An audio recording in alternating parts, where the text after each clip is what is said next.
Real power balance, the load frequency control problem. The six main objectives that were stated above are not necessarily mutually exclusive. Ketujuh tujuan-tujuan utama yang dinyatakan di atas tidak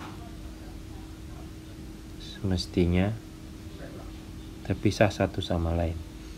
Sebagai, for example, the problem of keeping the frequency constant at 60 Hz is closely intertwined with the problem of real power balance. Sebagai contoh, masalah untuk menjaga frekuensi tetap pada 60 Hz sangat terkait dengan masalah keseimbangan daya real. The term load frequency control describes this joint task. Istilah kendali frekuensi beban menggambarkan tugas bersama ini. No doubt, the LFC problem is the most basic one that confronts the power systems engineer. Sudah pasti bahwa masalah LFC ini adalah masalah yang paling dasar yang dihadapi oleh insinyur sistem tenaga.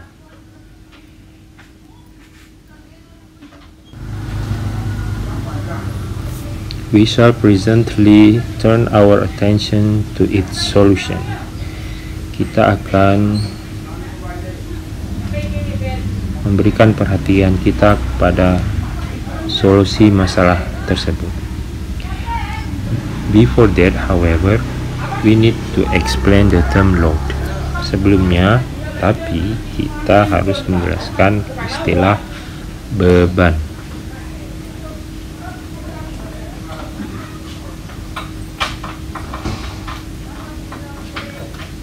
Load karakteristik, sifat-sifat beban.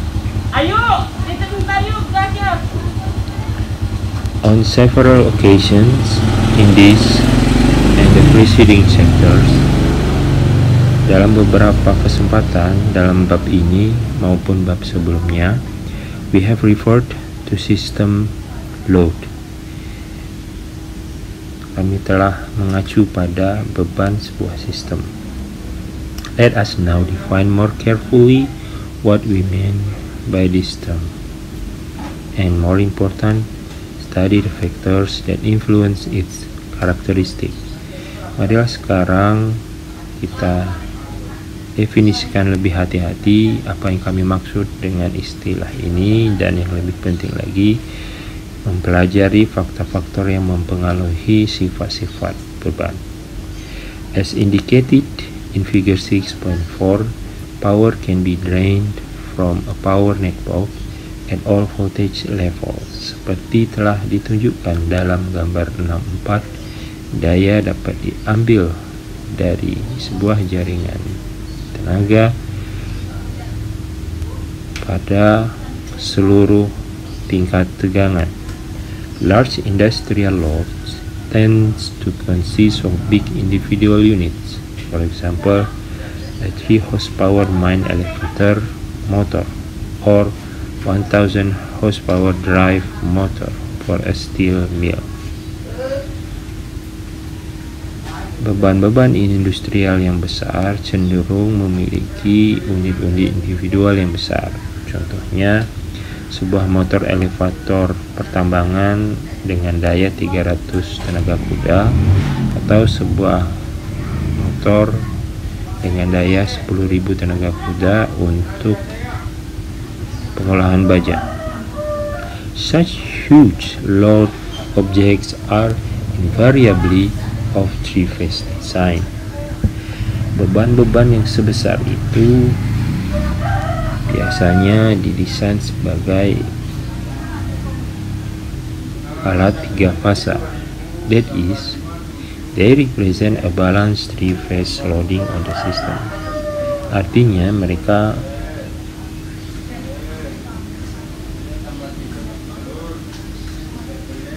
dinyatakan sebagai pembebanan yang seimbang bagi sistem. Domestic types loads are quite different. Beban-beban domestik berbeda. They are small but numerous. Mereka kecil tapi banyak. And generally tend to be a single phase. Dan biasanya satu fasa. They are small but numerous and generally tend to be a single phase. Figure 6.5 shows the typical connection of a small single phase distribution transformer. Gambar 65 menunjukkan hubungan tipikal yang ada pada trafo distribusi satu fasa. It has 234 single phase secondary with a midpoint tap that is normally grounded. Ia memiliki sisi sekunder satu fasa 230 volt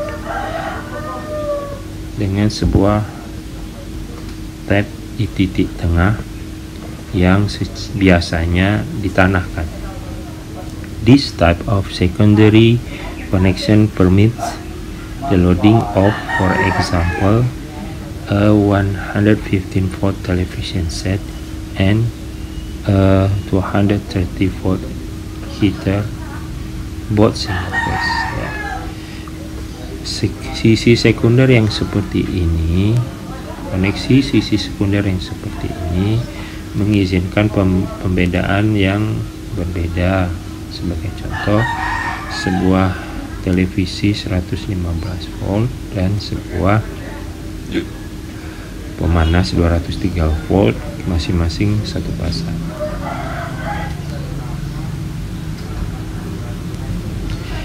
The primary and secondary transformer currents are indicated in the figure, and it is quite clear that this represents an unbalanced load on the three-phase network.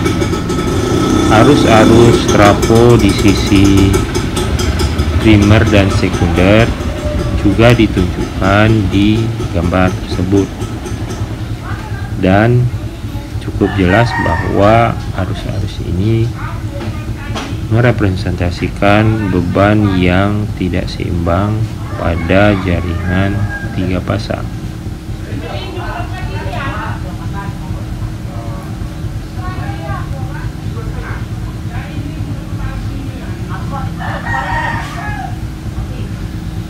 Dalam situasi ini kita melihat bahwa kedua beban yang terpasang menyebabkan arus di fasa A dan fasa B, tetapi tidak menyebabkan arus di fasa C.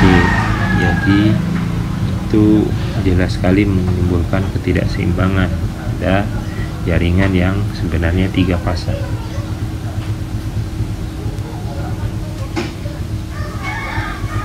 However, by distributing the individual loads between the three phases, the power authority can achieve a balanced effect. Tapi dengan menyebarkan beban-beban individual kepada ketiga fasa, maka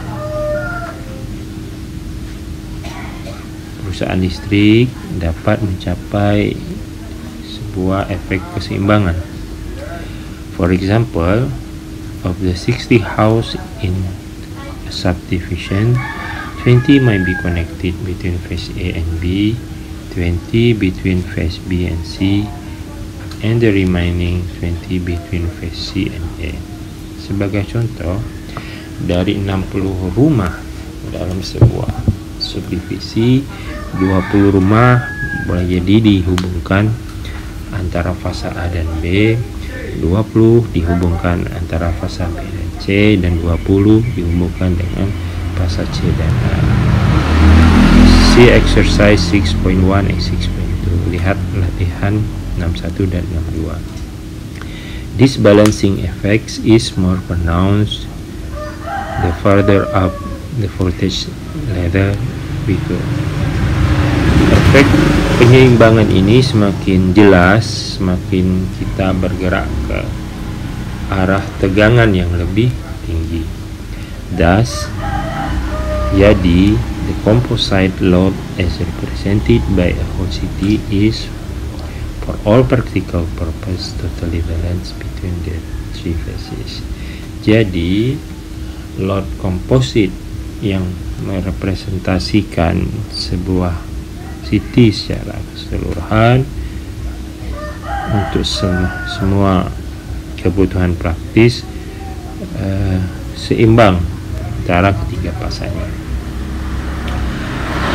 All individual loads, whether they are single bread toaster or a 10,000 horsepower motor run by a night shift mill operator, have a random time character. Semua beban-beban secara individu, baik dia adalah sebuah mesin pembakar roti ataupun sebuah motor 10.000 tenaga kuda yang dijalankan oleh operator, memiliki karakteristik atau sifat yang acak secara waktunya, ya. However, because of large number of individual loads, we can always rely on the averaging effects of the laws of statistics. Tapi karena jumlah yang besar dari beban-beban individu itu, kita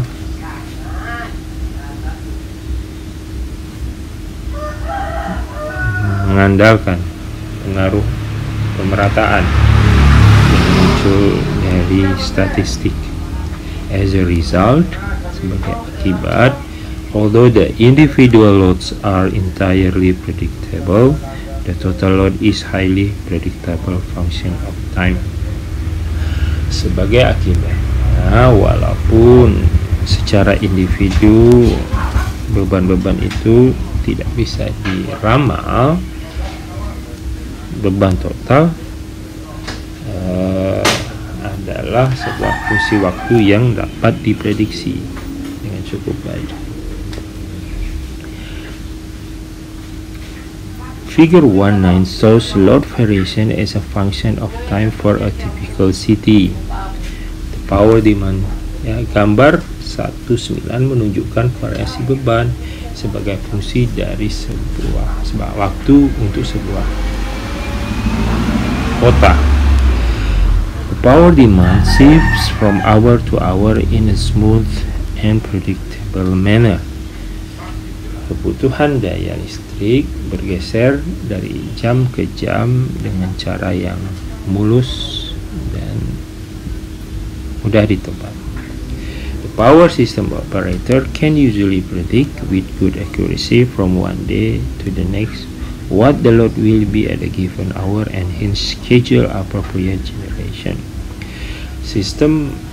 Operator sistem tenaga biasanya dapat memprediksikan atau meramal dengan akurasi yang cukup baik dari satu hari ke hari berikutnya berapa banyak beban pada jam-jam tertentu dan dapat menjadwalkan pembangkitan yang sesuai. What we have said about real power loads can also be applied to reactive power load. Apa yang kita sebut untuk daya real dapat juga diterapkan pada daya reaktif. Practically all electric loads consume reactive power. Secara praktis semua beban listrik mengkonsumsi reactive power, usually in proportion to real power, yang biasanya seimbang dengan konsumsi real power.